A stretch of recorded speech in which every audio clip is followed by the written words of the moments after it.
Hi friends, this video shows how to fix all Wi-Fi problems. Go to settings, tap on the settings app icon, go down, tap on general management, tap here, go down, tap on reset, go down, tap on reset Wi-Fi and Bluetooth settings, tap here, tap on this reset settings button. This reset operation is safe. It will not delete any data from your phone.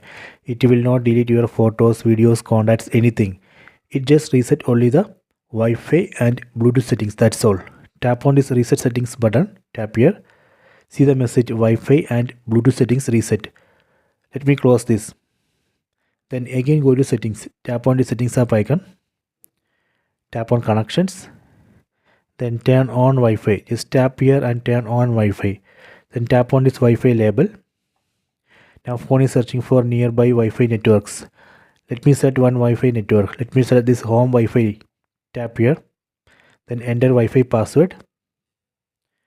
Okay, done. Then tap on connect. See, connected.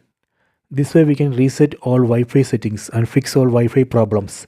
Please try this. I hope you have enjoyed this video. Please subscribe this channel. Please like and share the video.